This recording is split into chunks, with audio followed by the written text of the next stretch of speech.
Welcome everyone to the Film Vault. That is Anderson. I'm Bryan Bishop, your host for today. Got some exclusive flick fashions for you. We'll be talking about Dave Made a Maze, talking about Breaking, and we'll be discussing Running with the Devil, which Anderson gave me the soft assignment. He gave me the strongly encouraged. I strongly encourage you to watch. Yeah, on the way home, I really wanted you to watch Breaking, and I got you the link and everything. It was all predetermined, right? Indeed. However, on the way home, I'm like, you know what? I would enjoy talking a little Running with the Devil, the wild world of John McAfee, with you on next week's episode. So, hey, you took my advice and you ran with it. It sounds like. That's right. We'll be discussing all three. Speaking of which, I wanted to talk about something. I feel like I and you have decent instincts when it comes to the show. I was going to joke and say instincts. Oh, instincts. Because I feel like yours are... You're instinctively about to say instincts. Brutal. I joke. They're okay. Sometimes they're worse than others. Decent instincts when it comes to the show, and I feel like I know when the show is... maybe what's better or versus worse. And I find our flick fashions to generally be overall better when we're discussing a film together. All three. It does happen. I mean, of course it does happen. Well, one of us will see a film that interests us more than the other. Mm-hmm. That happens. But generally, I find the discussion better. I find you more engaged, certainly me more engaged. And I think the listener benefits from 2 points of view. But I saw some rumblings on some of the social media. They like to talk. Yeah, people. they were some of the maybe more hardcore fans were longing for the days when we'd just have more movies in the flick fashion section. Jesus Christ. I.e., 3 from me and 3 from you, or where they don't line up. Some version of that. Interesting. We'll revisit that from time to time. But that said, I do think flick fashions certainly feels a lot smoother and better and cohesive to me when we can I share our views on films. Having 3 where we can volley back and forth and talk about them in tandem is great, I think. And I get volume, but I mean 3 movies a week, especially when they're hand-picked at least by you or I, and then the listener also a lot of the time with the signer level. We're getting a nice mix of movies and a lot of them, right? So very true. 5 or 6 might be better, but then also there's just sometimes there's too much. And you finish the program and you're like, what movies did they even talk about? It's just all mishmash, you know what I mean? It's true. It's too much. Sometimes I wonder what movies we talked about.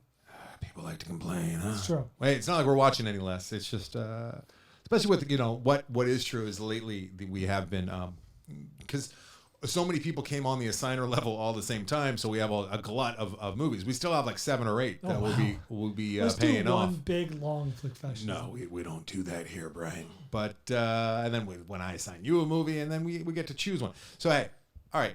All that aside, 3 very solid movies to talk about this week. Yeah, I don't have a lot of complaining. Very different movies, and at least one, which you're probably not going to hear about anywhere else other than right here. Well, that's Dave Made a Maze. So I would like to thank Jordan Montgomery too, who is he's been around. He was the de facto fill-in interim producer there for at least 1 week, where he came all the way from Irvine when Avery was out, and he is kind of taking the reins over on YouTube. Just had a conversation with him last week, and he's going to be making. He already has made some of the thumbnails, which we've implemented over there. Thanks. And he's going to be doing cutting up some of the stuff that Philip Crow has sent us with the screenshots of classic bits from old shows that Philip Crow listens to. As he listens, if he hears something like Clown Not There, he'll take a picture, screenshot of the time frame, the timestamp, send it to me. So I have a large collection of screenshots of classic moments from the show. We need some vetting on these. I think Jordan's going to be cutting those up and making them into clips on our YouTube channel. So please come over to the YouTube channel. We'll call him Jomo. Work is going into it, not just Jordan Montgomery, but Avery's been putting work into it, and myself as well. So let's get that going, because it's a whole new way to watch. Oh, speaking of which, you can watch us right now as we're recording. We got cameras on our mugs. Not Avery yet, but I will pull the trigger and buy him a cam. One of our flick fashions got 3,000 reviews or 300 views. Yeah, that's insane. One of them from I guess just last week. The Indian population, the movie-loving Indian population, I guess searched for people doing reviews of RRR, and they found our little program, and they've been having some good discussions, and for the most part, they were cool with the way that we consumed the movie. However, there were some rumblings. Speaking of rumblings, there were a few of the comments were upset with the fact that we suggested that there was any kind of propaganda going on within the movie. I didn't suggest that. I did, because I had read not one but two articles pointing Indians. fingers. Sorry, Indians. So here's okay. And I agreed because it felt right. Is that really what happened? Yeah, I think you said it. I was like, I kind of felt like that when I was watching it. And a lot of people took it and all the people that have had issues with that, I presume you're Indian by your name and the fact that you're so passionate about this. Can't call them that anymore. we're- Anderson. They're Guardians now. Okay, I get you because you're saying the Cleveland Indians. I understand. It's very funny. Very, very funny. I was not suggesting that it's not the overt propaganda that is there, but it's backed by truth with how horrible the monarch was and colonialism and all that. That goes without saying. Like, and it's well deserved to be shined in the light that it was, which is fucking awful. And it's really great to watch them get their comeuppance. It was more about the Hinduism and versus the Muslim and all of that stuff that's Really, going just on. the credits at the end, the ending credit scene is what it seemed. There's a lot more, but it's I'm in way over my head. I just like to acknowledge the fact that I'm not some dumb whitey who's just like gobbling everything up. I realize that there are politics that are beyond me. I've read some of the stuff. I don't want to get into it. It doesn't detract from the fucking movie. The fucking movie rules. I love RRR. I would like to have COVID so I could watch it on a loop for like 10 days. Because I would do that. If everyone just has to leave me alone and I can just fucking do something, I would watch other movies probably, but I would definitely watch RRR at least two more times. I'm dying over here watching RRR. Not to make light of COVID, my buddy Mike Carano just got it for a second time within the last 2 weeks, and he's very ill. However, I just don't have time in the day to be able to indulge. However, I'd be lying if I said that I haven't watched the rescue scene with my 5-year-old 3 times now. And I even made the wife stay and watch. I'm like, honey, before you leave the room, You must watch. we're going to watch this scene and you're going to watch it with us. Was she impressed? She didn't say anything. She just got up and left. Is that a good thing or a bad thing? That's I think- par for the course. I think she liked it, but she didn't want to give like, It doesn't want to satisfy. yeah. Doesn't want to give it up. Anyways, RR fucking rules. I love it more as the days go by. All right. Whew. Tim Mazurek is who assigned us Dave Made a Maze, which we'll be getting to in a little bit here. And talk to him on the way over here, Brian. Car ride over. Oh, yeah. How's he doing? He's doing good. Tim Mazurek is good. He wanted me to give you his best. Both of his parents are What a nice cancer guy. survivors, and he gives you good vibes and good thoughts Thanks, Tim. daily.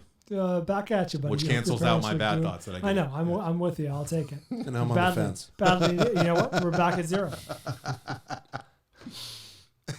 All right, let's get to a little. Do we want to do the fan flicks, or we want to, since we're talking Jordan Montgomery? Yeah, you we're wanna do talking a little- Jordan. Let's get to little first call. So Jordan also helps us out with a little thing called First Call, Last Call at the beginning of every month. We give you the rundown on what is coming onto streaming and what is leaving streaming at the beginning and end of the month. So this month is obviously September, and the movies coming Let's say to... obviously. There are people that don't know that. Well, it's September or Septiembre if you're... Oh, those people without a calendar? Those people? part of South America. On Netflix. Coming to Netflix in September. On September 1st, we got A Clockwork Orange, American Beauty, Collateral, Roadhouse, and then on the 27th, Elysium. Tight. I love that Elysium. Fun. And for Charlton Hulu, Copley's face gets blown up. Brian, what the fuck's wrong with you, dude? I mean, seriously, what the hell's wrong with you? They'll forget. best part of Beast. For Hulu, September 1st, By far. Batman Begins and The Dark Knight are coming to Hulu, along with Fight Club, The Social Network, and on the 14th, The Last Duel. Oh. Prime Video, you got Let Hold the on, let me Right tell you One who In. dies in that one. That would be one of the biggest spoilers ever. Because It really would. When watching The Last Duel, We which you agreed, and I, but you get to the titular duel, and you're like, what's going to happen? you and I both loved it. Neither one of us knew who was going to actually win, and fuck was I invested. All right. It was good. It was good. I was nervous. Prime Video, September 1st, we got Let the Right One In and Silence of the Lambs. That would be a crazy double feature. And on the 23rd, Firestarter, 2022. HBO Max, we got Hot Tub Time Machine, the extended version. And on September 2nd, we got the Elvis movie, if you want to take a deep dive into Nice. that. And then lastly on What Disney. platform is this? That is HBO Max. Okay, good to know. And then lastly for Disney Plus, we have on September 8th, Thor: Love and Thunder. Mm-hmm. Christy, you're just in the shot, just to let you know, just to give you a heads up. All right. Next time, put some pants on, please. Wow, that'll get people over to our YouTube. All right. That's our first call. All right. Okay. Do you want the fan fliction as well? Or Yeah, let's fan Yeah, fliction. roll right into that. All but I just took the camera away from you. God damn it. No, we're learning. We're learning. Fan fliction compiled by the Mitch Burns. Bryan and Anderson on Facebook. 3,000 Years of Longing was an unexpected treasure of a film. It was visually delightful fable in the manner of The Green Knight. How could I have doubted George Miller's first movie after Mad Max Fury Road would be anything less than wonderful? Agreed. Ryan Robert on Twitter. I finally sat down and watched Once Upon a Time in Hollywood. What? You waited that long? Well, what tipped you over the edge? That's insane.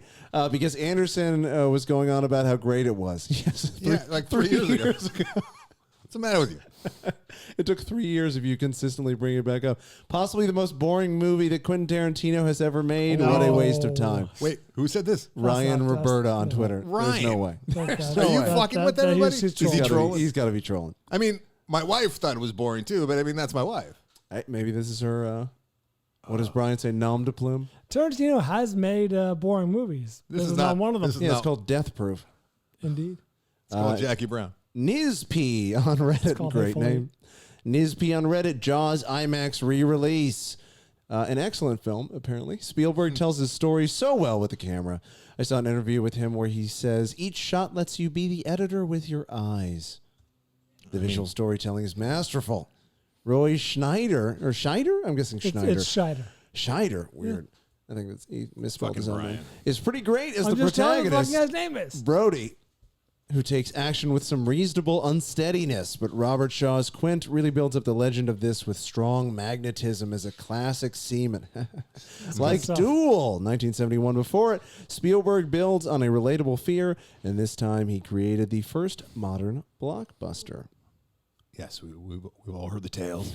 Yes. In case you haven't heard about Jaws. And finally, Oh, Jesus Christ. John D. Pop on Instagram. Honk for Jesus. Amazing performances from Sterling K. Brown and Regina Hall. Brown especially should be up for awards if the movie wasn't small. Definitely feels like a first-time movie from the director. Could have lost 20 minutes to speed up the pacing. Overall, 6 out of 10. All right. Sorry. Thus concludes the fan afflictions. All righty. Yeah, I wanted to see that Honk for Jesus. I meant to spend at least 20 minutes with it, and then if it wasn't for me, move on with my life.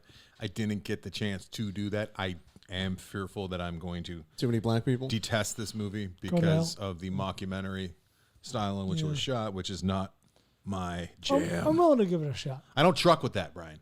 I don't truck with mockumentaries. Never have. He's going to upset you that my movie's a mockumentary. Oh, shit. It upsets me that I just closed. that would. That would be a bold choice. I'd be into it.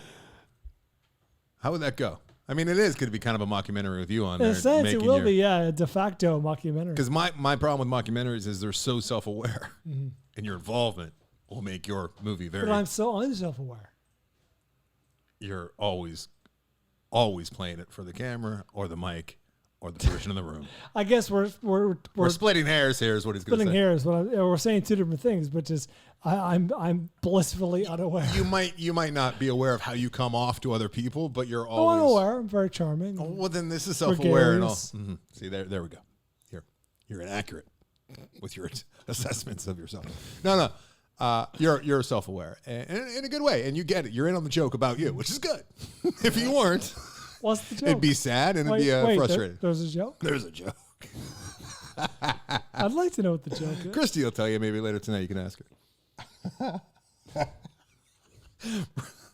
right, let's get going. I'm still thinking about when you were talking about the sex acts when the Amazon Prime delivery guy was outside the window last week. Yeah. The windows are closed. Yeah, they are. So by all means. It's very hot today. I was going to say those things that anyways, I might have just raised my voice a little bit to try and get a reaction out of the young fella. We'd have to say, hey, UPS guy. Interesting, though. Like, He has a name. He's working, right? He's on the clock. I know. He's on private property, though. True. But you kind of invited him by ordering the thing. Is there like a lawsuit there That's for interesting. harassment For emotional distress? or distress? Yes. Interesting. I bet not. Like if I answer the door naked. Yeah. Yeah. At least pants, below the belt. Yeah. Yeah. But you're inside your own home. That's true. Hmm. Yeah, however, that would be assault, I imagine. Assault? I don't know. Do you want to be face to face with Wang? Are you very short? Okay, let's talk movies here. Enough of the profane. I got an email, just a fucking random. I get random emails all the time. Some dude, foreigner, was suggesting that we are way too weird with sex, and maybe it's an American thing. That was the way you put it. I'm like, oh, dude, I am weird with sex because, yes, I'm American. And B, I'm fucking bored with sex. Have been for a long time with the 17 years of love line under my belt. It's true. I get tired. tired. Yeah, we are jaded in a sense from Love Line. Jaded is more than weird, I think. But he was suggesting that we come off as prude, I guess, on last Really? week's episode, which was the sex scenes that were weird. I like some hot, steamy sex with the lights out, missionary style. It's husband and wife. We came off as Some prude when we were raw- talking about fisting assholes. I'm not sure exactly where. Yeah, we were celebrating Caligula. I don't know if we were celebrating. Maybe he didn't think we were celebrating enough, and he's like, "Hey, every groom should get his ass reamed on us. If he should be so lucky by the emperor." The wedding cake was lube. Was he put it? What a horrific little man. Malcolm McDowell just crushing it. His run in the 70s is really something. We should watch If. All right. Oh, speaking of watch. If. Oh, that's all right. I'm not going to get into what If is. If you get what If. That's a deep pull. At this It is a point, deep that pull. is obscure. I don't think That counts as obscure. Do we give a hint? No. No. Can we give the actor? Yeah, let's give the actor. Ed Norton. Ed Norton. Not the Ted Knight, Ed Norton, and Mr. E.T. Mr. T. Mr. Oh, What? Christ. It's a line from a Beastie Boy. You're supposed to be a Beastie Boys fan. Ed Knight. I'm My losing mayor, my Ed brain. Koch. Ted Knight. Never mind. It's a lyric. I can't remember the line. I don't know, And man. That's your hint, anyway. Ted Knight. It's a fucking whatever. I do love the Beastie Boys, but I can't remember them. I mean, they fucking name checked every person under the sun. Ed Norton, Ted Knight. Pretty sure Because I'm there's an old Ed Norton, right? Oh There's no, an- Ed Norton from the Honeymooners. Ed Norton, Ted Knight, and whatever. It's a line from a fucking Beastie Boys song. All right, where was I going? I was in the middle of. Let me hear some. Don't call let me me in hear the some middle of the Beastie- show. Let me This- hear some Beastie Boys. Oh no, we didn't call from the school. That's not good. Okay, hey, Yeah, let's your get to it. son's still here. Let's get to the show. Let's do stuff. What was I saying? I was about to say something. Is Come it on. in Mr. Ed? Mr. Ed. Yeah, Mr. Ed. Well, Mr. Ed, he has Mr. They have Mr. Ed drops soundbite samples on. Yeah, their it's first album. right around in that part of the song. It's their first album, and it says the famous Mr. Ed, and then it plays the sample. But whatever. It doesn't matter. I wish I didn't bring it to the pool. Let's move fist forward. From the song Hold It Now. Hit Yes, It. yes. And what is the lyric? Ed Knight. Yeah, it's weird. It doesn't seem like it rhymes. Kid cooling at the crib, watching my TV. Ed Norton, Ted Knight, and Mr. E.D. Mr. E.D. I'm guessing Mr. E.D. Okay, Not Mr. Ed. Yes. that's you, buddy. Yes. You're old, Mr. Ed. Erectile That's fine, dysfunction. that's Is that what you're fine. saying? Yeah, that's good. Mr. Ed? Mm-hmm.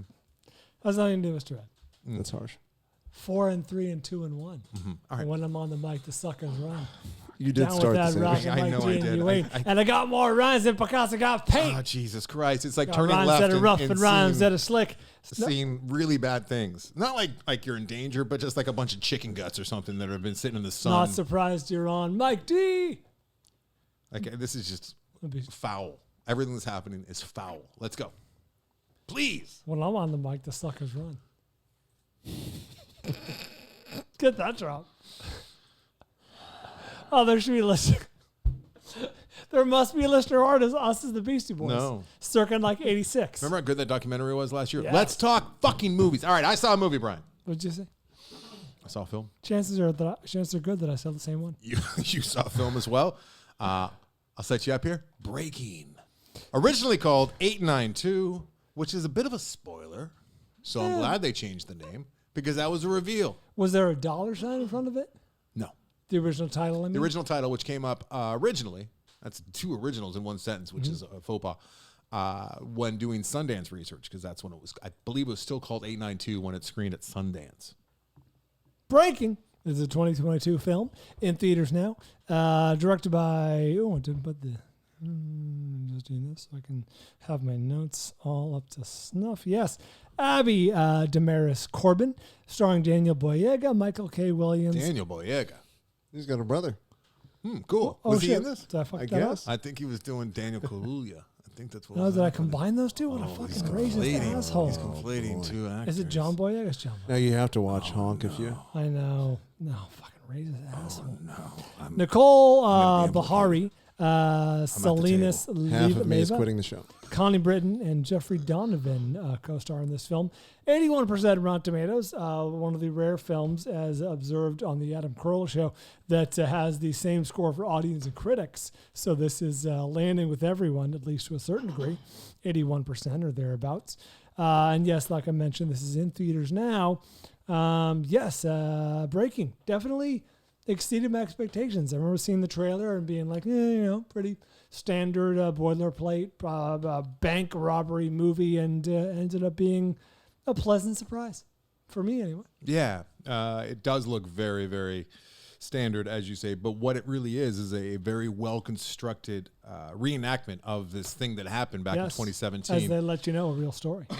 And it's not just a real story. Like, they made sure that their facts were straight, that they weren't going to do any disservice to the family involved, to his family, and they wanted to make sure that it was as accurate as possible.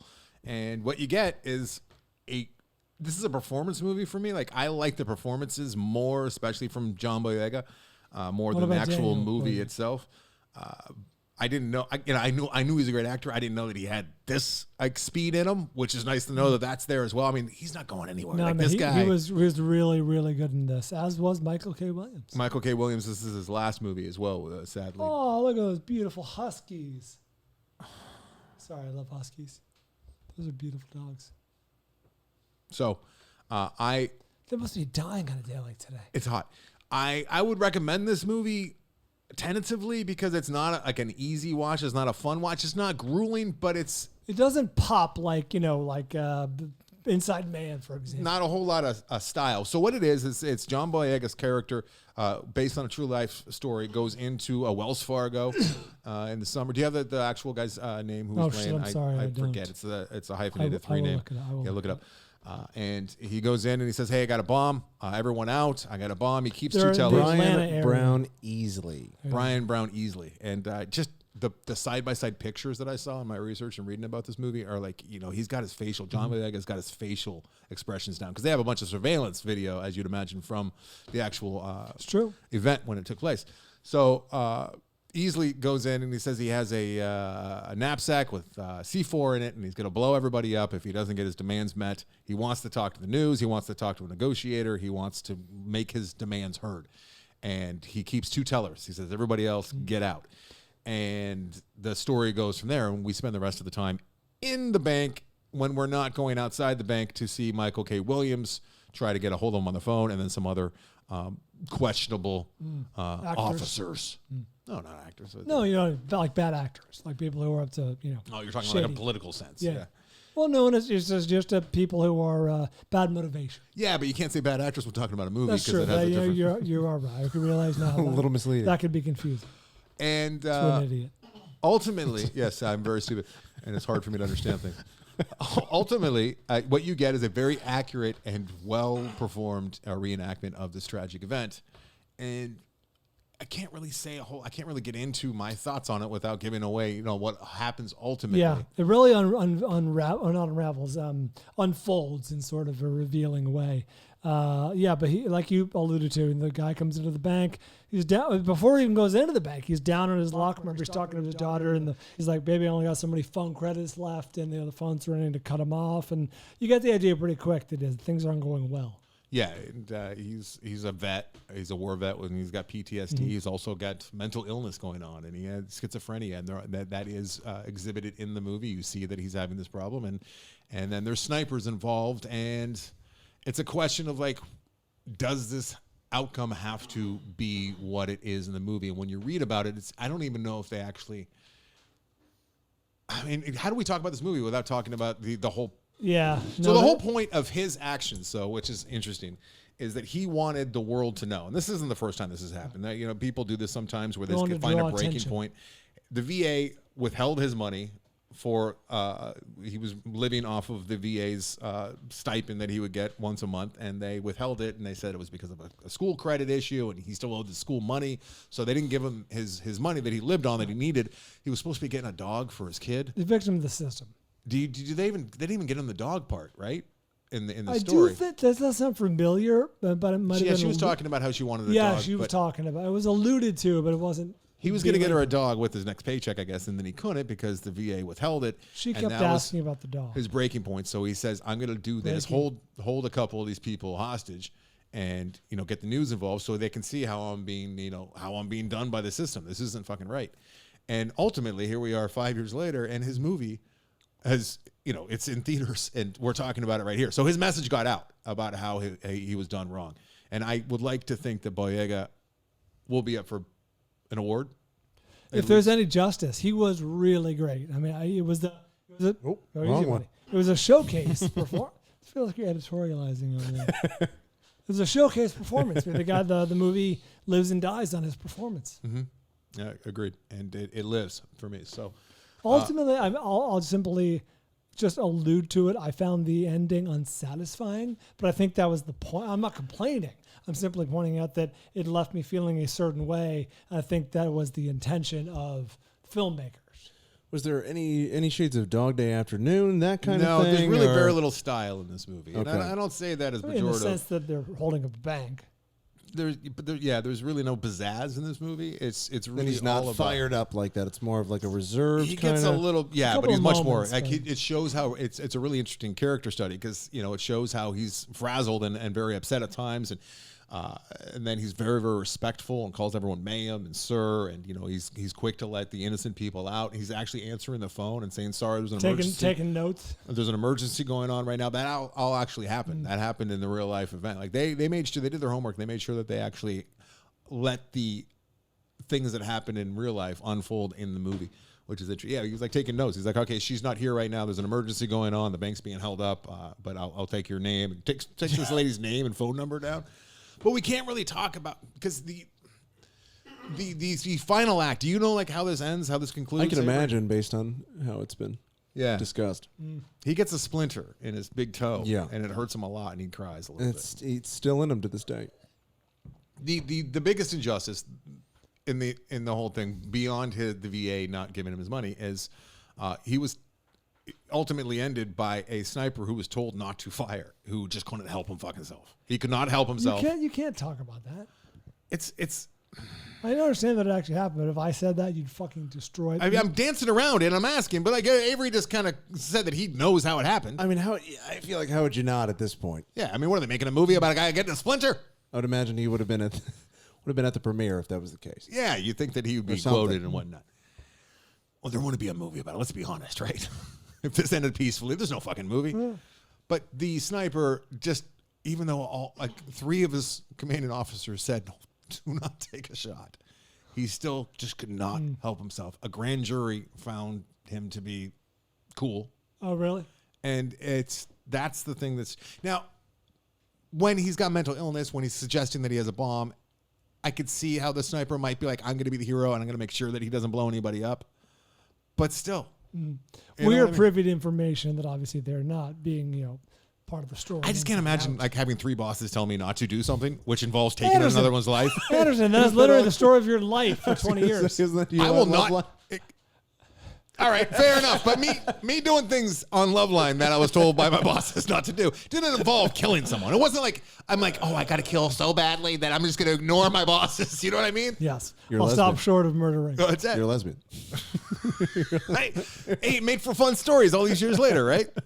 God, I pissed off some people. It was fun. It was a good time. Those people deserve to be pissed off. You're a drop sniper. There you go. I was going to say now you're sounding like the sniper. I was Those people deserve it. Just gotta kill him with those drops here and there. Yes, that's true.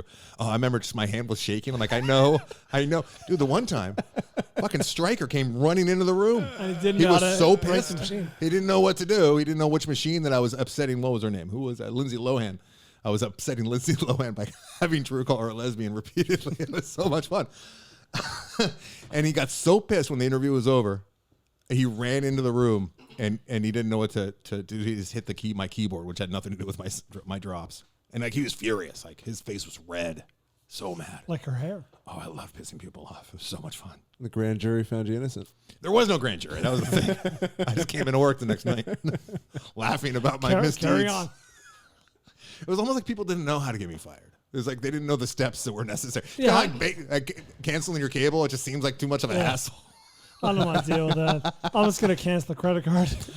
It's not that much at the end of the day. What are you going to do? You know what? Westwood One would go like incredibly long without paying me. Like well beyond the 90 days. Maybe they were just hoping I can leave. You're like Milton. They're going to stop paying you. Hey, it made for good radio. That's why I was there. I was there to make compelling radio, and I feel like I made it. I feel like I'm carrying on your legacy. I feel like I'm guilty of my suspicion with your whole Daniel Boyega, which is very upsetting. Oh, yeah, you told me that. All right, what, are we moving on? You recommend that 892 Breaking? I do. It's a good movie. I would say it's a solid rental. I understand that most people don't make it out at the theater quite that often. And when this is this streaming currently? I think it's exclusively in theaters. I think you might be right. Yeah, check that out, Avery. But this is a solid one to rent yet. or stream when the time comes. Put it on your list, people. I will not be shocked if Boyega is up for Best Actor. That'd be great. He really was good. He was doing. I mean, if I was to pick some nits, he was doing a little Denzel maybe. But apparently, the guy he was channeling Denzel Washington a little bit. Oh, interesting. No, you didn't recognize. Well, in the sense that I guess they're both great actors, but I don't think he was doing an impression per se. No, I don't think he was doing an impression, but he felt. I need Avery to weigh in here, but yeah, he definitely had flavors of Denzel Washington. Okay. But apparently, maybe Easley actually had some Denzel tendencies because apparently he nailed Easley, like to the point that his family is like that was like seeing Easley. No, he was great. Hopefully, he gets a little bit of recognition come award season because he was very good. So good. Where do you want to go next? Small Axe. I implore you to watch Small. Everyone, please watch Boyega. At least watch his episode in Small Axe, the Steve McQueen directed 5-parter from a couple years ago. That was my favorite movie of the year. It really was. And it was 5 movies on your in one. list. But my God, is it great? And John Boyega's was my favorite. Red, White, and Blue. I think it was called Blue, White, and Red. It was about him becoming a cop to try and change things in the '60s in Notting Hill. I think Notting Hill, and it's fucking great. Okay. Oh, so good. Did you say when Breaking took place? Did I miss that? 2017. Okay, 2017. Yeah, a few years ago. All right, Brian, I've talked way too much. Go ahead. Agreed. Let's pivot to Red, White, and Blue. It's what it's called. He plays Leroy Logan, based on another actual guy. Tim Mazurek assigned us a film. It's called Dave Met a Maze, and we both watched it. Speaking of 2017 film, directed by Bill Watterson. This was his debut, starring Nick Thune, Mira Rohit Kumbani, I think that's how you pronounce it, Adam Bush, James Urbaniak, and Stephanie Aline. One of the guys from The Office, apparently. The guy that's playing the director in this movie is from The Office. Oh, is he? Yes. I just know him as James Urbaniak. And then one of the guys from OK Go, that band with the treadmills over there, was in this movie. Speaking of great radio. Can't get into that right now, but yes. You can't get into it? No, I can't get into it, Brian. I think I already did on this show here a long time ago, but that was another infamous night on Loveline for all the wrong reasons. I'm not getting into it. Was there an incident? Dave Made a Maze. Assigned to us by Tim Mazurek. Said all this. Tim Mazurek. Did you say his name properly? I'd be shocked by that if you did. I thought I did. Probably not. 86% of Rotten Tomatoes. You can stream this on Prime Video, along with possibly other places. But that's where I saw it. Fun little story about how this movie came to us. But before that, it came to Tim. And Tim stumbled upon it by chance because he was watching lots of movies during COVID, as many people were. He was doing like one a day for a little while. And must be nice. And he saw Sam Watterson, and he's like, "Oh, I love Calvin and Hobbes. I'm a big fan." Bill Watterson and I made the same joke last week. Well, that's what happened. That's right. I'm not joking. And he started watching this, and he's like, "Oh, wait, this is obviously a very different man." Very different man. However, it's an interesting premise. Let's see where it goes. And then here he is assigning it to us. So like Also, I think he A happy accident. may have had a gummy or something that would have helped him along his Sure. journey. This is a gummy type movie. If I were I would to imagine it partake, would be. this would be the type of movie that I would. This is what I imagine would be a good movie for gummies. So it was RRR. Pretty. RR is pretty tight when you're pretty good. indulging in Pretty that. good. I wish I indulged. I don't know how It was- to. My it's a good brain one. breaks. My brain breaks. So, Dave Made a Maze is insufferable. For the first 10, 15 minutes, I was pissed at Tim. At old Tim, I was like, what in God's name has he got us watching over here? This is like typical film festival, like, It's got a very level. indie feel to it. yeah. Yeah. And the characters aren't particularly likable. The They're delightfully quirky. acting was okay, but the dialogue was somewhat numbing to the mind. And here's the story. Here's what you're getting. It's about a guy who's he's got a lot of projects, a lot of energy. He's not really. I related to the guy for sure. He's spinning a whole lot of plates, but really not going anywhere. He's spinning his tires real fast. He's kind got of staying energy. put. His wife or his girlfriend comes home back to the apartment, and she's like, "What have you been up to?" She was like out of town for a few days. She's like, "What have you been up to now, Dave?" The opening title sequence was great. It was done with like 2D animation, like almost like South Park, and that was very entertaining. It was a bit of a cold open. I'm like, thank God we got away from that because I didn't need any more of that. And he's made, so she comes home and he's like, hey, I'm inside here. And there's like a big fort made out of cardboard in their house, in their apartment. There's a small apartment space. It's the size of a large bed. And she's talking to him and she's like, well, I'm just going to rip it down. No, you can't do that. And he's like echoing within Yeah. this thing. And I'm like, well, okay, let's get in the fucking maze. Let's get in there. I want to see what's happening in there. And she's like, where are you? He's like, it's much bigger inside. And it's dangerous. Don't come in. Once she finally goes in, along with a few other quirky characters, this movie fucking takes off. I found this movie quite captivating. Yes, and it delightful. was. I could not stand the first 10, 15 minutes. I was, like I said, pissed at Tim for assigning us such drivel. And then Yeah. it's not about the story. I'll stop. Go ahead. It's not about the story. It's not about the dialogue. It's not about the acting, the characters. It's about the set pieces. And this movie kills it with those. Magnificent. Yeah. Like, truly, I watched this movie mesmerized, trying to figure out how this was accomplished. You ate a gummy? Like, no, I did not. I don't do that. I vaped. You know. And I'm like, what the fuck? And in my research, apparently, they only had 2 sets. I saw that. At any one time. Yes. So as they were filming, they were breaking down and building another one. They said that It's all made of cardboard. the average lifespan of these sets was 4 hours, which I can't believe. Jesus. I can't believe that, especially once, you say, Jesus, wait till you see the actual, like, sets. They're remarkable. This It's is like a making an ice sculpture. This is a triumph of production design. I've never seen anything like it. And it's not like they just mailed it in with some CGI. I don't know if No, they enhanced it that's what at I can all tell. with some CGI here and there. I would imagine they probably, maybe a little bit here and there, but they used actual fucking cardboard, which you probably did the same research as me, and you saw that they got it from American Apparel, right? Yeah. And then American Apparel's like, you can stop using our cardboard now, production. And they're like, all right, fine, fuck you. We got solar panel Plus right next door. We can maybe use some of theirs. Yeah. Solar panel Plus or whatever they're called. They're like, yeah, use as much knock cardboard as you yourself like. out. And they returned everything. And they put it all back in the recycling bin when they were done. Supposedly they didn't pay a dime for any cardboard, which is hard to believe. Which is what my wife, one of the most things she's most proud of with Addie's Antiques is she has yet to buy a box. Every single box she's used is recycled. Oh, really? She sends me a dumpster to sometimes for them too. But, we get Jillian, boxes. Jillian made a maze. You know what sucks is, those prepaid priority boxes from the Yes. old UPS. They get really, really pissed if you try and repurpose those. Really? Because you're supposed to pay a flat rate when you use them, but Okay. then we get them, sent to us with bullshit inside, Yeah. and then we're like, we want to use this cardboard again. Why would you I've not? even fucking wrapped it in butcher paper, and they've docked us, and they're like, oh, we know what's inside of here. Oh, We they know can it's one of feel- our boxes. They feel the weight and I the don't know dimensions. how they figure it out, but it's like, guys, I get, you don't want to take an advantage because That's also you can irresponsible. go into a lobby a lot of the time. They just have them, and you can just take as many as you want in the middle of the night.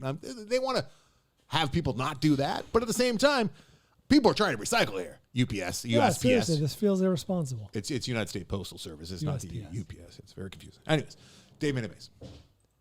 That's it. I enjoyed, I'm making air quotes, the special effects where the characters turned into paper bags at certain points and how they did blood. It's I guess it's sort of it's a horror movie, yeah?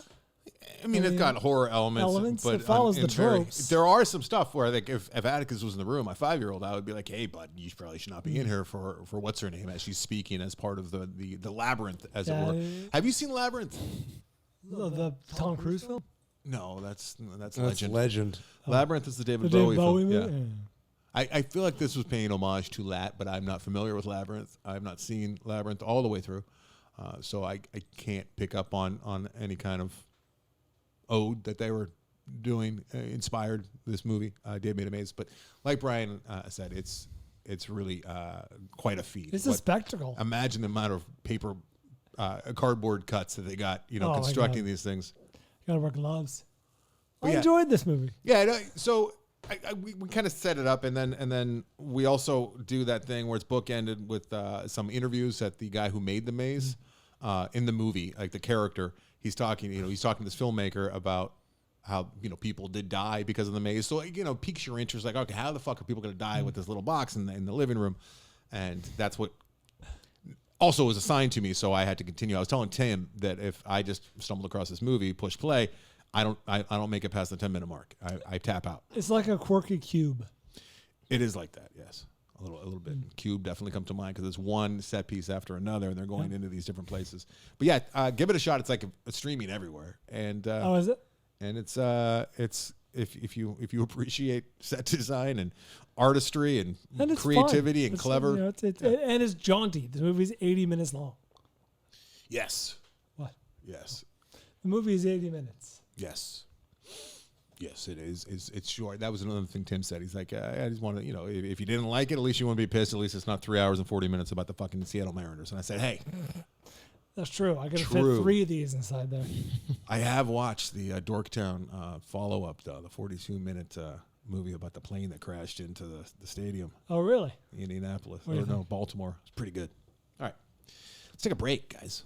Oh, Quick breaky. I'm feeling a break. A little feels break. Yeah, why not? Why not? Coming Indeed. up next.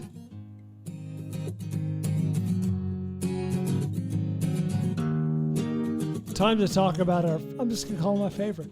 Our favorite sponsor, Feels. You guys have heard us go on and on. You're probably sick of us by now. But if you have not heard us go on and on, Feels offers premium, high quality CBD direct to your door and can help you with a number of ailments. It cured my cancer. I don't think they want us to. It specifically says here, actually, don't. Please do not say. Yeah, so you probably should not have said that. I feel like that's a... Please do not make specific medical claims, i.e. Feels cured my cancer. Yeah, so why would you say exactly that? I don't know. Maybe I'm just like, I see it and I have to say it. Kind of like you with the drops. Is that what it is? Kind of like you with the drops. It's very different. No, it is very different. Yeah. Like if I think of a drop that would be like provocative for the listener to play it, and like I knew I'm sitting in the car and I'm listening to the radio and I want them. I don't think anyone listening to this is like, I hope he says it cured his cancer. Do it. Speaking of drops, just take that little tincture, drop it under your tongue, and you're good to go. It won't cure your cancer, but it will. Will help me sleep. Yes, and it helps me with my anxiety, and also like if I feel like I need a little just leveling. Because I'm a very up and down, right? You're a mess. I don't want to say that, Brian, but I'm an emotional guy. I'm running my emotions, and sometimes the feels. Oftentimes it'll level me out, just making it helps me focus too, which is strange. I think it kind of just calms me down enough to be able to just like settle into my own skin. I like that. Focus in. Start feeling better with Feels. Become a member today by going to feels.com/TFE, and you'll get 50% off your first order with free shipping. That's FEALS.com/TFE to become a member and get 50% off automatically taken off your first order with free shipping. That's feels.com/TFE.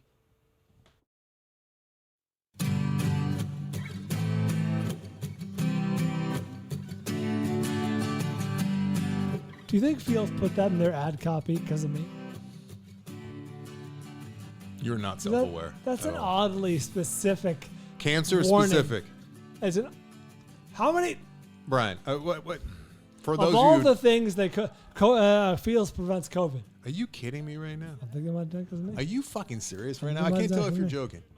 It's possible. I'm saying it's possible. They were trying to come up with the most outlandish claim that somebody might say about their product, which is CBD. Mm-hmm. And don't say CBD Feels cured my cancer because that's insane. It's crazy and it's outlandish. And you think they're like, Bryan if does only there this was a show. prominent podcaster out there who had cancer and is a feels enthusiast. But do you think they read Shrinkage? I think no to all of these things. Everyone read Shrinkage. No to all. No to all. Every single one of them. It's really mean that you said that. I'm sorry. I'm just, playing the numbers. It's a New York Times bestseller. Chances are not zero. Feels is not from New York Times. Not from New York. They probably never heard it. Probably never read about it. You heard it here You're saying first. the book is only popular in New York? Yes. Oh. That's exactly what I'm saying. I'll take it. Let's talk about the most exciting movie that we've seen this week. I think you can attest to that. I already right? talked about Dave Minamace. I was really hoping that Feels was founded in New York. I don't think it was. Oh, can you imagine the things he's going to say when his critic-proof movie comes out? Oh, shit. Do you realize what a fucking corner I painted myself into? Because if this movie's 82%, that's a disaster. Really? Yeah. Yes. What? A movie about young adults surviving cancer.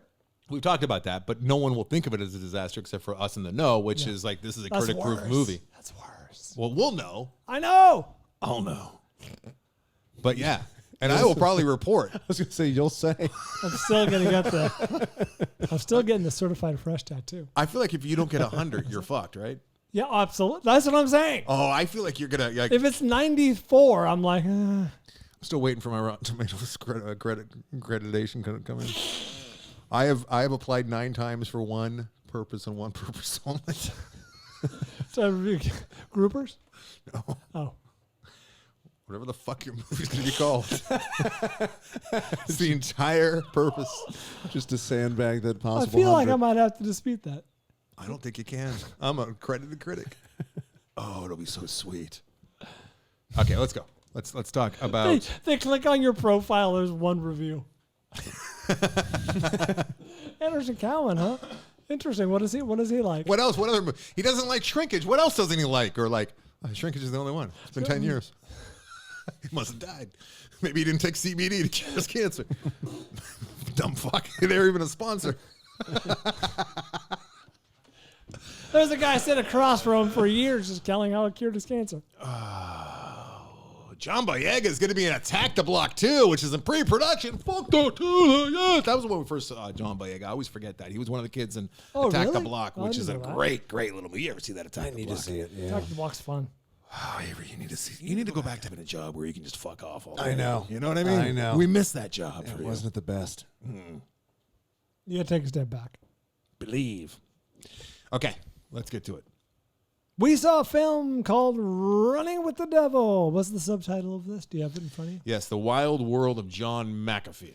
Running with the Devil, The Wild World of John I McAfee. think that's what it's called. Is a 2022 film directed by Charlie Russell, and it is starring the aforementioned John McAfee. Just 57% of Rotten Tomatoes. What? Surprising. I'm telling you, not Amazon. Netflix takes a hit. Like, it's They're getting backlash. the opposite of critic proof. It's like critics are like, oh, Netflix movie, let's fuck with it. Let's kill it. It better be great. It's only 7 reviews, to be fair. Really? That's it? As of yesterday or whatever I do the research. That's Stream surprising. this on Netflix, like Anderson said. And yes, this is a profile of the downfall, of Mr. John McAfee. He, the founder of McAfee Antivirus Software, a very, very wealthy man after I think they said Intel bought it. I forget what they said. Microsoft. Dell or Intel or someone like that. It might have been Microsoft. Bought his company. He's a very wealthy man, and as such, feels very little, in my opinion, responsibility towards anyone or any country. So yes, this is another portrait of an absolute and total megalomaniac created by what we see more often than not these days is Silicon Valley, because that's like the new movie star, the new like power person comes out of tech more often than not these days. You see it with Elon Musk and the old social network dude. What's his name? Zuckerberg. I love to forget people's names, like especially people like that. World like I would famous kill billionaires. him. What was that redheaded president we had? What was that dude's name? Redheaded president? Yeah. Connie Dump, I think. Oh, it rhymes with that. Hey, what are you? Ryan's having a tough I wasn't- episode. I wasn't following the that heat's one. not treating you well. Is it? Voting well. Pretty. I'm going to turn down the AC on my phone. He's so proud that he can turn down the AC with his phone. threatened It's to so do it. sad. All right, so yeah, this He's is trying to be one of those tech guys. You see your snap in action. this is another. What did you say? That what did you say? What? What? Oh, did you see her snap? What did you think I said? I thought you said, did you see that snatch in action? Like, I thought you were calling her a snatch.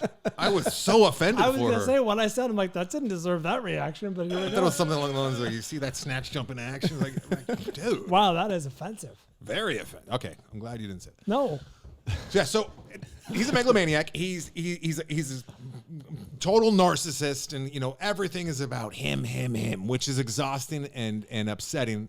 We should explore that more because he's a wild narcissist. So at one point, he's like trying. Well, let me set up the story. Right, okay, yeah, fair enough. so it starts off with okay, so he lives in Belize. This is post him making his millions and billions or whatever it is, through the McAfee antivirus bullshit. Which is evidently bullshit. Like, you're not. The more I learn about it, you're not. I was talking to Giovanni just today. You're not supposed to have any of that shit on your computer. Oh, Like, really? Any kind of antivirus stuff could do more harm sometimes. Really? I don't know. Giovanni was also talking to me about corpophagia and how McAfee has it. I don't know about that. Is that eating shit? Yeah, Or eating people? they're eating the shit there. Apparently, like, that was a big thing a few months ago. Everyone was talking about McAfee had this. I don't know. It didn't come up in the documentary. So this one picks up later in his life in Belize as he's trying to flee Belize because he's living down there, kind of living off his millions, not really doing anything other than living with his dogs in Belize. His profession is now running, It's hanging. fleeing. Yeah, well, it is at the moment that this documentary begins, which is his neighbor had been killed, and he is being accused by the Belizean government of killing his neighbor. And all of a sudden, out of nowhere, he is being filmed. But he got a documentary crew to come down to document his life, and you come to the realization that he's doing this not only for his own narcissism, but to protect himself from what might come next. And he believes realizes it will be a political motivated, assault. We should mention that he's not only paranoid, narcissistic, megalomaniac, but he's also a genius, probably. So his mind is on In certain ways, yeah. and firing overdrive throughout. I was frustrated right off the bat. Like, how did he find this documentary crew? Like, tell me more about that. And then it kind of the holes get kind of patched as we go. So I also wanted to know a little bit more about how he came to prominence with McAfee and like how with antivirus stuff. And like That's a little all bit background. I would have liked to have. So the story is not about that at all. It picks up with once he's on the lam, once he's running because he's being accused of murder, and shocking shit happens. Indeed.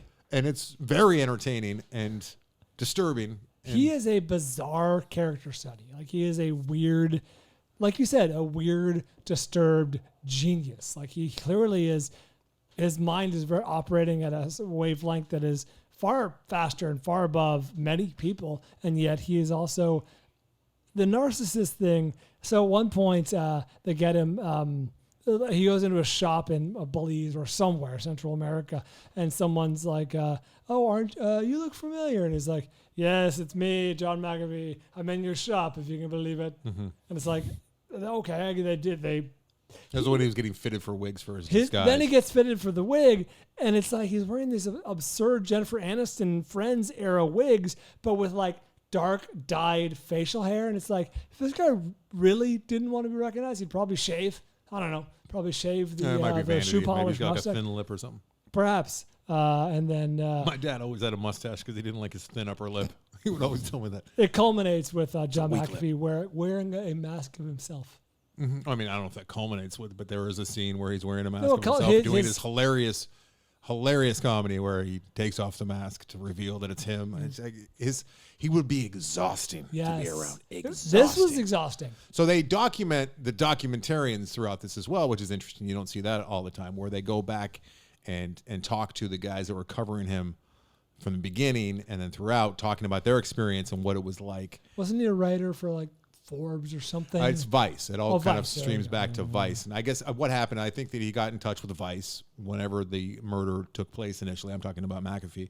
And then Vice sent down their B team, probably, right, which were these stringers. And they got down there the one somehow. guy was definitely a host or writer or something. But they were newer and they were willing to put up with the insane shit that they were about to put up with for months on end. And most of it is documented. Now, my question is, like, I don't know how much of this is true, how much of it was staged, because I don't think it was any mistake that they left that part in towards the very beginning of the movie where McAfee is saying, hey, if you guys shoot enough of my life, you can make me into whatever you want, and it won't, the truth is not even necessarily in there. So I don't know how much McAfee was playing because he was definitely playing for the camera quite a bit. I think the drugs were real. I think the mind being lost. I think he seemed unwell. Ultimately, the guns at various points. The armory there was a lot involved. Of weapons. The women, right? The women. Yeah, the women to varying degrees. Not like you think though. Like it was very interesting. He'd fall in love with a hooker, or I should say, sex worker, like in a town, and next thing you know, like that's his wife. Like that's how he would find ladies. And she called it her pimp on him. Yeah, and then they got in a fight, and then the second wife says, "All right, I'm going to call my pimp on you because you made me mad." And then, I won't give anything away, but insane shit happens, and it's very entertaining at the very least, and frustrating and sad that these people can make so much of themselves and then just piss it all away on addiction, I guess, and crazy living. It seemed exhausting to be around him. To be poor choices. Yeah. Very good, though. I highly recommend it. It was engrossing. Ignore that 57%. I'm sure that Brian's conflicted, not knowing what to do because he enjoyed it. I want to like it. I want to find it, engaging, but I just can't. You just can't do it. Can't get over it. Yeah. What's it called? John McAfee, right? What's it called? It's called Running with the Devil. Running with the Devil. A very long. At one point, people are taking photographs of him, and he's complimenting on how polite they are in like Belize or wherever the fuck he is, and the woman, I guess, is whatever. Someone who's with him is astounded. He's like, "Yes, this is my life in America, sweetie." Yeah, he is insufferable. Very enamored with his own celebrity. Yeah, he's insufferable. He reminds me of people that I have worked with. Not you. I'm not going to joke, but I have worked with megalomaniacs, as you can imagine, working in entertainment. And part of the problem is no one ever sits him down in their entire life and says, "Look, you're being a fucking horrible asshole." No, the opposite. They're enablers. Yeah. He's surrounded by enablers. Mm-hmm. They're carrying guns all over his little boat, but his yacht.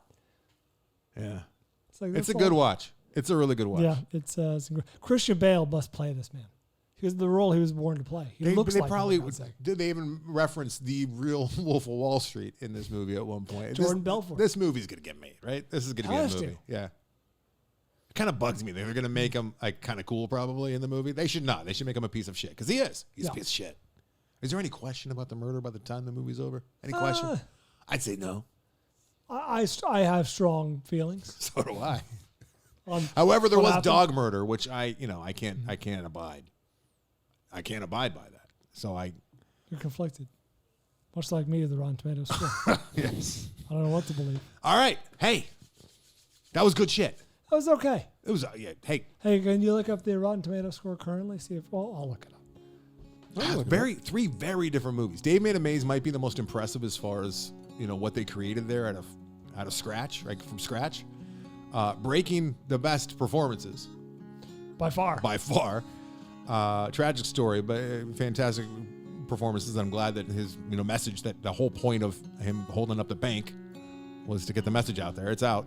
And then Running with the Devil, one of the quicker, funnier, more entertaining documentaries you're going to see. I find this hard to believe. 24% with 25 reviews. What, the Running with the Devil? Yeah. What are some of the blurbs? 57. I'm not looking. I'm on. Oh, I'm on Rotten Tomatoes. It's 57, and the audience score, strangely, is 34%. It's lower. What are some of the blurbs? Ask him. I'm not going to look at Rotten Tomatoes. I'm looking at Google. Let's see. Are there any blurbs? Usually they have the first. What was that movie? Oh, Nope. Remember Nope? All the positive reviews were like negative. It's okay. It leaves a lot out, I would say, but the editing is really funny. Is this audience? Is this audience? That sounds like an audience member's review. No, this is all critics. That's a critic? The editing's really funny, but it leaves a lot out. Running with the Devil, The Wild Ward John McAfee suffers from zooming in too close on its subject, leaving a documentary that's chaotic and exhausting, but offers less enlightenment than Rotten Tomatoes Maintenance in Progress. I've never seen that happen before. It just kicked me off. The movie is chaotic. I think it captured his fucking life pretty well. I wouldn't want like a clean, smooth, calm, subdued documentary about McAfee's life. Yeah, they wanted a more sober approach. Might have yielded more enlightenment. We don't need enlightenment on a guy like this. He's a fucking megalomaniac drug addict who makes really poor decisions, and they captured it all on film.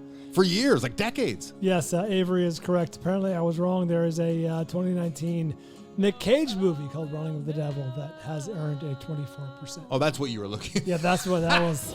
I'm like, what the fuck? I'm like, I don't think it's that bad. All right. And let's hey, we recommend. It's not going to change your life, but it's going to be a good watch. It's not going to give you enlightenment, apparently. You're not going to come out the other side as Dalai Lama. Did you watch? Did you really? What's on Netflix? Let me see. You know what? I think. I think I'm what they're trying to reach Nirvana tonight. Let me watch John McAfee. some of the things that I was complaining about, like how did he come across this documentary team, which kind of, I mean, they didn't come out and say it, but you learn later that it's Vice, so that he probably just called up Vice. Because it's also, shrouded in secrecy. I did want to know more about McAfee, the man who became McAfee, not McAfee. So it's almost where did it go wrong? I would have liked a little bit of that, but hey, what are you gonna do? Huh? That's a different story. We'll get that in the Christian Bale version. Thank you again, Tim Mazurek, for assigning us Dave Made a Maze. Quite a lovely little find. Check out Sean Russell. He is our featured artist this week on AndersonandBryan.com. AndersonandBryan.com is where you go for all things Film Vault related. Instagram, Anderson and Bryan. Facebook, Twitter, The Film Vault. Thanks to all of our Patreon listeners. Thanks, you guys. We appreciate you. Thanks, Giovanni, for explaining to Anderson about how antivirus software works. Jordan Wolf, Mitch Burns.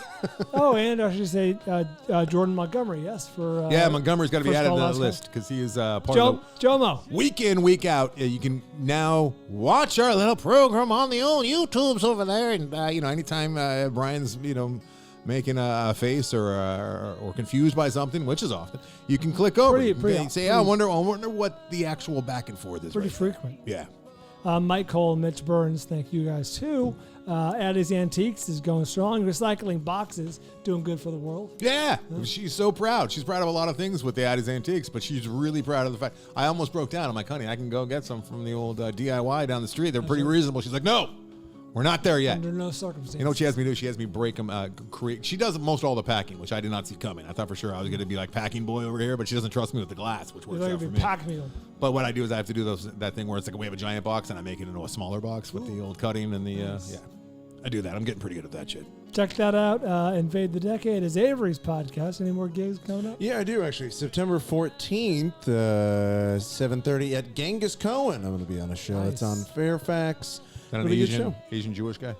Yes, Yes. Asian Jewish guy. Genghis Cohen. Putting on lawyer. a comedy show. So you can check me out there. Genghis Cohen. What day of the week is that? That is a good question. That is Wednesday? next Wednesday, the 14th at 7:30. And I believe tickets are free. That's when we're doing our show Yes. next. So I guess we're not. No, I'm kidding. And then Avery also, I watched the 10-minute, his first special, his 10-minute special, which I enjoyed quite a bit. I was a little Thank worried. you. I was a little concerned. Like if I didn't like it, I would just lie and say I still haven't seen it. Yeah. Seen it. It still looked haven't really seen it. good. It sounded really good. I thought, and you got some really good bits in there. And you can, like I was telling you before the program started, like you proved that you can do it in the round, which is not easy for a lot of performers who have been doing this for a while. And you just own the stage. You looked really good Thank up there. you. I was proud to have you as our producer watching that. I appreciate that. I'm being serious. You got to sweeten the audience laughter. you can go, Talk to me afterwards. Yeah, you can go to YouTube, Can't Even Comedy, and check that out. And oh, you know what? I got to assign you a movie, Brian. Next episode. Listener, Emily Hood is going to have us watch All My Friends Hate Me. So we'll be watching All My Friends Hate Me. And we'll be talking about that one for the assigner next week, who is Emily Hood. Thank you, Emily, for that. I don't know what that's going to be about, but we will talk about it next week. Streaming on Hulu. Along with a couple other movies. Hulu's rates just went up, so I might have to say snip and tuck to Hulu. Really? Hulu's killing. I feel like we're not, because we're not getting out of the show before the song fucking ends. Let's rock here. I'm enjoying this. It's very me for you not to take direction. Let's go. Don't tell me what to do. We do it for Van Gogh!